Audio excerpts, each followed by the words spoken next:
ఇంత పొడుగు ఉంటుంది కదా, దీనికి తోడు ఎంతలాగా ఉంటుంది.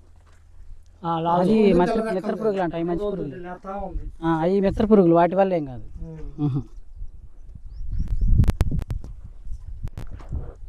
ఇది బైరోబినేనండి, దీనికి నీళ్ళు అవసరం లేదు, దానికి అవసరం. ఇది వారం ఆపండి, వారం ఆపి తర్వాత చూద్దాం, ఎందుకంటే ఈ పూత నిలబడాలి. ఈ పూత నిలబడటానికి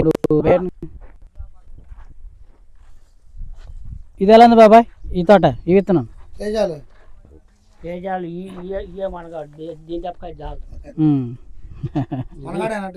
నేను చూసినగా ఇత్తనం, కాకపోతే కొద్దిగా మనుషులు పడతారనే కానీ కాయటం పిచ్చ పిచ్చగా కాదు. కాయ సైజ్ ఎట్టుంది? సైజు బాగానే ఉంది. ఇప్పుడైనా ఇంకా ముందు ముందు ఆ పై ముందు ఇంకా బాగుంటుంది. ఇంకా 2 నెలలు ఉంది, 2 నెలల తర్వాత ఇంకా ఉన్నది. ఇది కూడా 55 రోజుల తోటేనండి, బైరోబినేన్ మన తేజ. ఇది కూడా మొత్తం ఒకసారి చెప్పి, ఇది కూడా 55 రోజుల మొక్కలేనండి ఇవన్నీ. ఇప్పుడే అంటే వర్షం ఎఫెక్ట్ లేకపోతే మంచి తంతేసేది, బట్ మిస్ అయింది. అది కాపు పొంగింది, అందులో కొద్దిగా లావు సెగ్మెంట్ కదా, కొంచెం ఆకు మందం ఉంటుంది, వెడల్పు ఉంటుంది, అది తట్టుకోలేకపోయింది. ఇది కొంచెం గడ్డనాలి, అది కొంచెం పొలం ఉంది అక్కడక్కడ. అది కూడా గడ్డలే కానీ అది మరి కాపు కాస్త పట్టానా రోగాన్ని తట్టుకోలేకపోయింది. మరి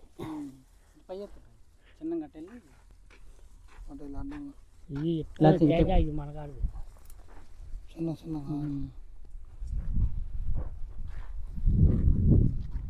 ఇది కూడా బాగానే ఉందంటాం.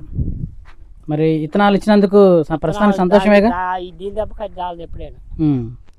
సరే ఇదే మనగాలే కానీ నేను వద్దనే కానీ మా వాళ్ళు కూలోళ్ళు పడతారని ఇప్పుడు అనిపిస్తుంది కదా. ఇది మొత్తం వేసుకున్నా బాగుండేది ఇప్పుడు అనిపిస్తుంది. అది కూడా ఉండాలి, ఆరుమూరు కూడా చేతిలో ఉంటే డబ్బులు వస్తాయి. కోతకులు తక్కువ కదా. ఇది నేడు పులిపాటోళ్ళు ఆడ పెట్టి చూసినగా పిచ్చ పిచ్చగా కాసింది.